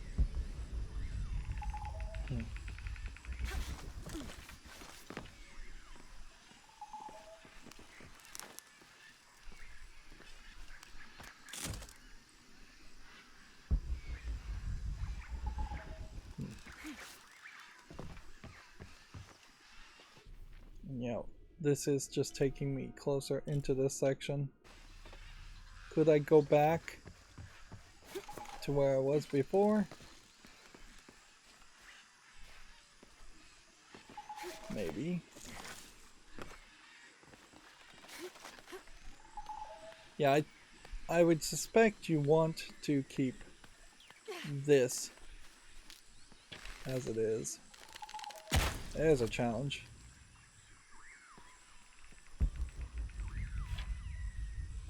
So let's look for these sacrilegious heads, as we also look for things we can harvest. I don't have enough space for that.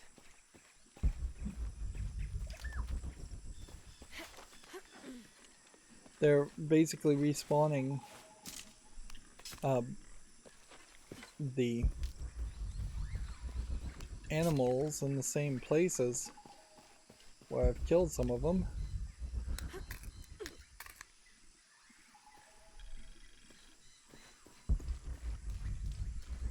I'm going to need I don't have enough space for that. wood.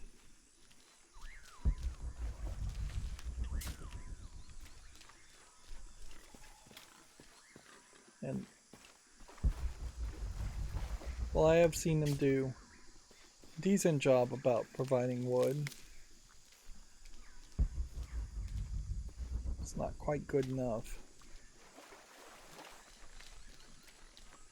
All full up. Can't carry any more.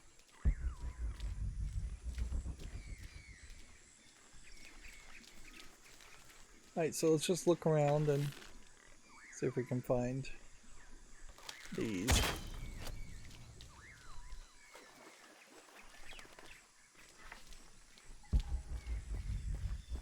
There's almost certainly some more corpses lying around to harvest things from.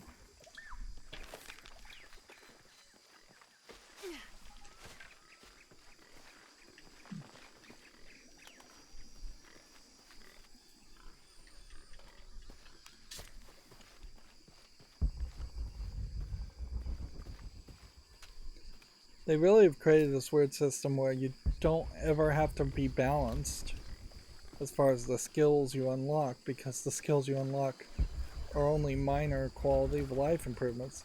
Yes, being undamaged by fire and explosions, or less damaged by fire and explosions, is slightly helpful. We've never been at a point in this game, in the way we've been playing it, where we've actually died from fire explosions. We've only died from falling to our death, really.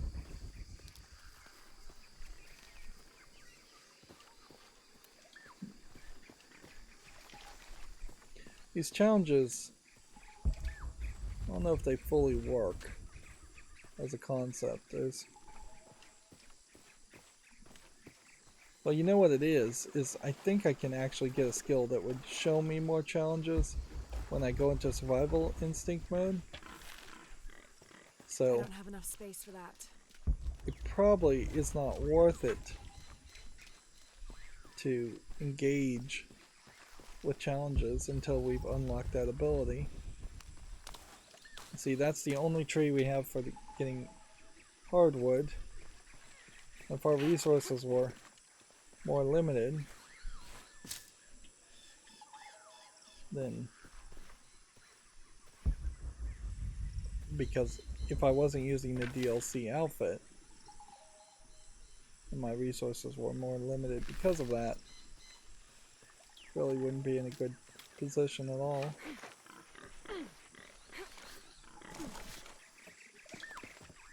Impossible. I can't carry anymore.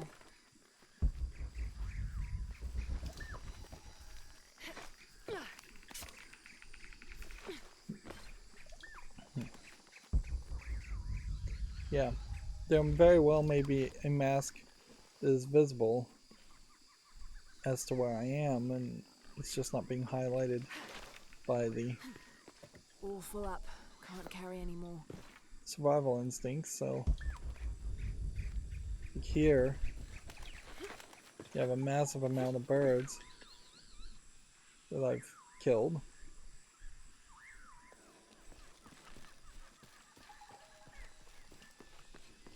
So in a lot of ways it would make sense to just run to the merchant and sell all the feathers, and then go back and pick up all the feathers.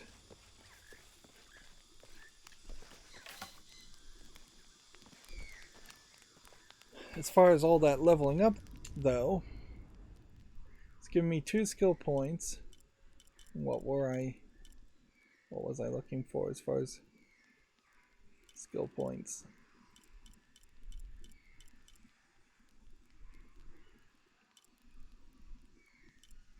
Not perception plans. That's not what we're trying to look for.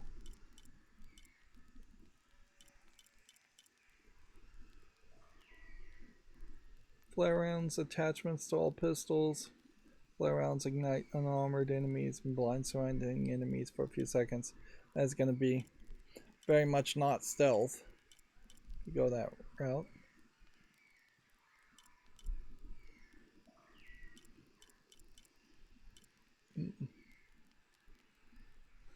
Swim better. That's something that's probably not worth purchasing for a while. Negotiate better prices. So that's what we're going to go with, I think. Or you go with this. Reveal artifacts, monoliths, treasure chests, archivists, maps, and explorers, backpacks, while in survival instincts. Reveal challenge objects while in survival. Yeah, you just do that one first. Then do this. Of course, that does highlight that in survival instincts you're going to be using survival instincts. Nothing more can be upgraded on this gun.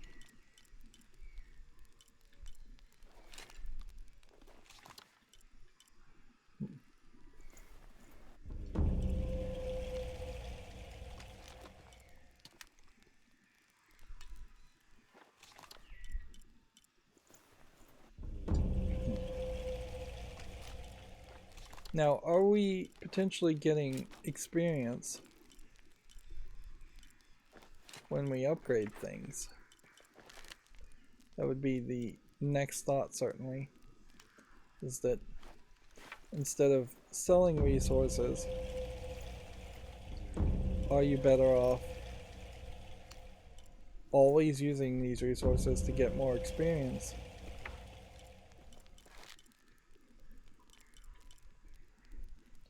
This gun, this bow, seems to be almost as good. Well, this bow seems to be even better. It just has a slower rate of fire, which honestly, a slower rate of fire is fine. I never really expect myself to do multiple shots in a row with a bow and arrow. So yeah, I've been able to get back to the main bow now that it's been upgraded 6 of 8 times. And that definitely would have been the only bow you would have had in the entirety of the game without the whatever deluxe edition DLC has been added. And we don't have any new outfits. Right.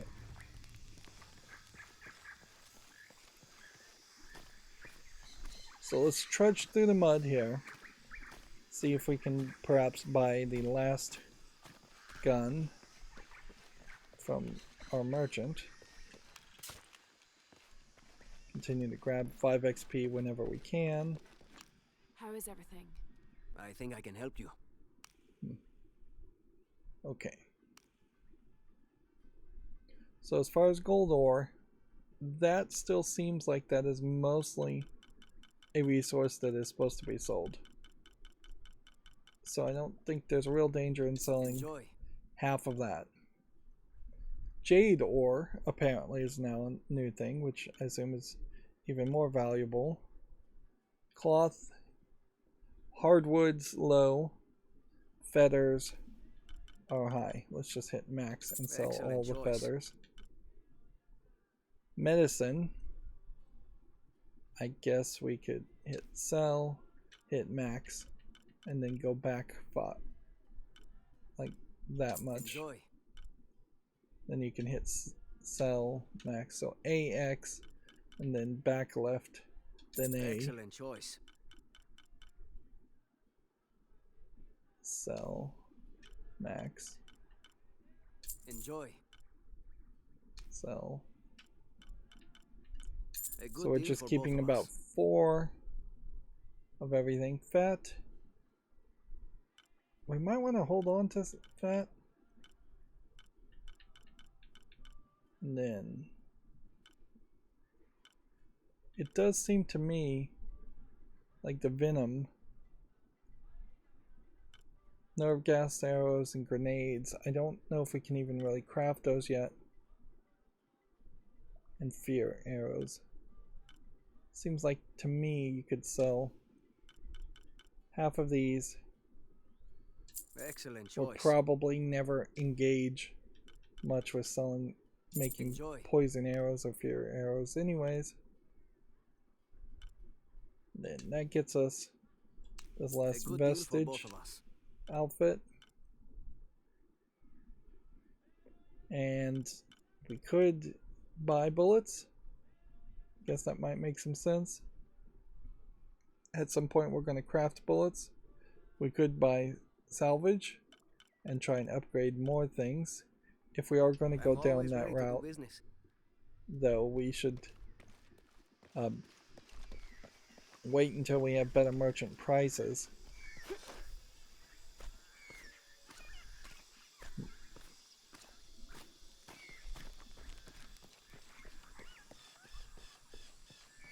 Right, so back to this.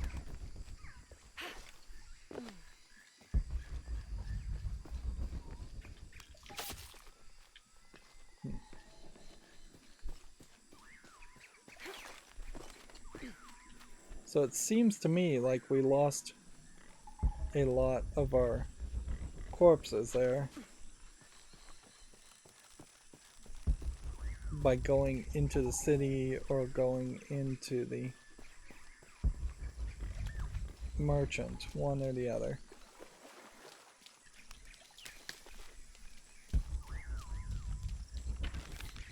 It'd be hard to shoot a bunch of things.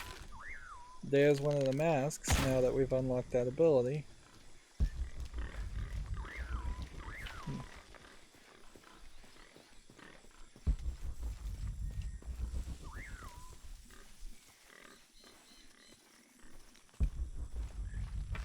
There's another mask. So there's only one more. See, it's like saving here, so I would heavily suspect that there isn't. Nope, there is one more. So there's 100 XP.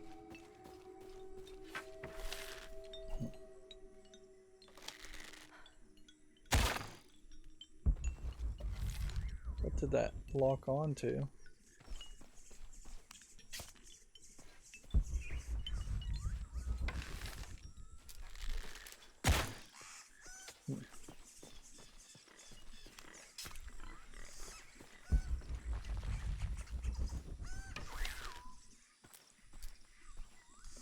Seems like the hooks that the masks were hanging on still show up. I just don't think there's enough of a value to shoot.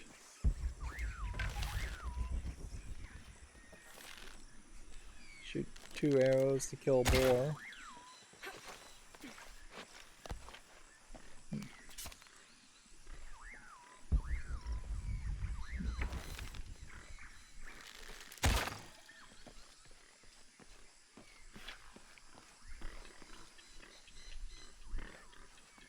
Can't pick up that feather. Interesting.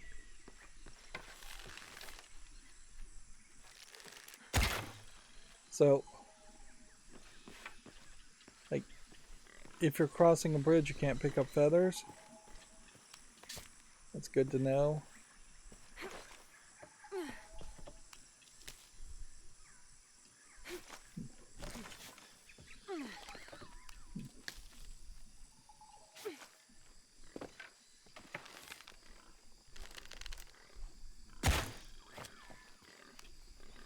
I'm not sure. The dialect is familiar, but something's not right. So we can't do that.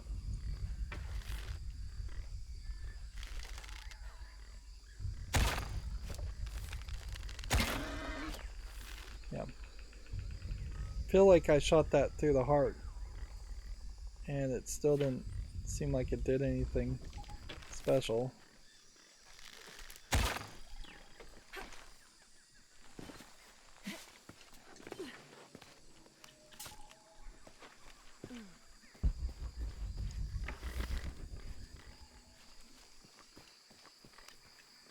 See, when I kill one of those for 2 arrows, how much resources do I get? I get 1 hide and 1 fat. So I guess if you needed fat, you would go with them. But I'm not really sure I need fat.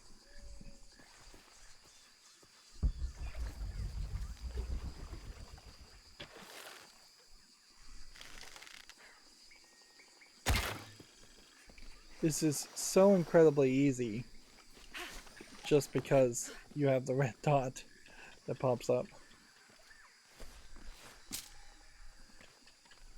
But I'm out of hardwood. So, plus I'm out of time. I've spent so much time here. Do I really believe though that I would need to purchase hardwood? Probably not. There's likely always going to be 3 hardwood right there. Run around that forest area enough you can get all your berries and resources back. It does seem like that has probably opened up some resources so I could upgrade something else.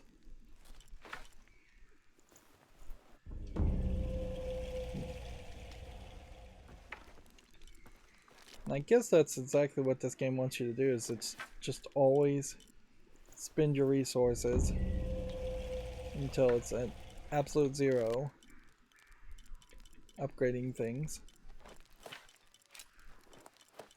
Which I'd be much happier with that idea if I knew it was actually giving me XP. Here we have another outfit we could craft. The outfits are much more pay to win, I guess, than the weapons are. Because at least most of the weapons that are the DLC weapons do have a path to more upgrades. But that it's all very pay to win. We still have yet to figure out a way to actually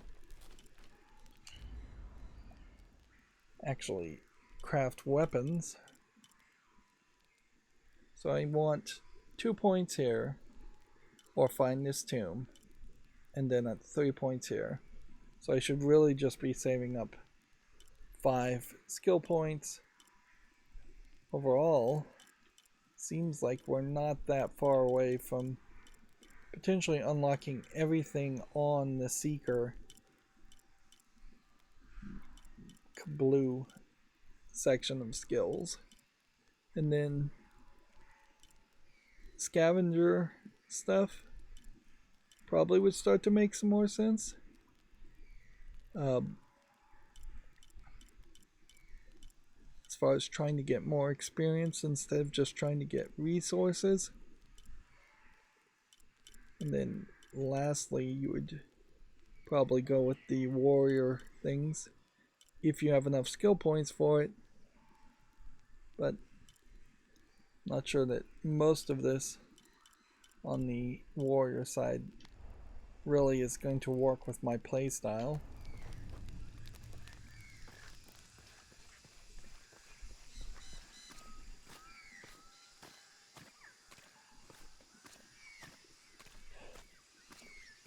We are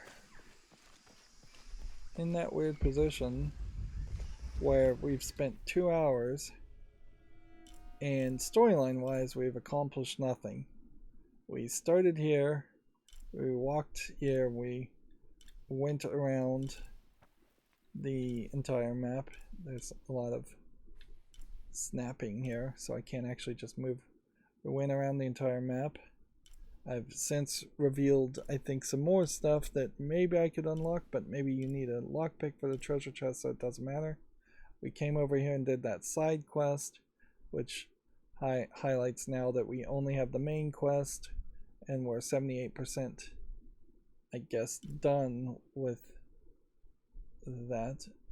And I guess it would make a lot more sense potentially to fast travel here and do these challenges now that we have the survival instincts highlighting challenges, but we still need more abilities too.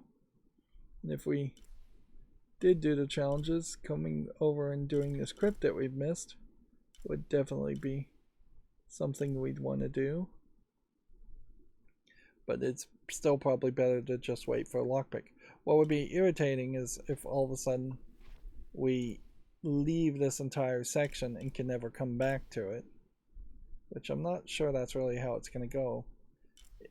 If you look at the size of like this circle, it would kind of make sense that there might be just another circular area here, a circular area here, maybe even a just very wide section here, and potentially even more on the sides of this map. Yeah. Cozumel, I guess, is this part. So it almost seems like at some point we might be able to fast travel back to Cozumel.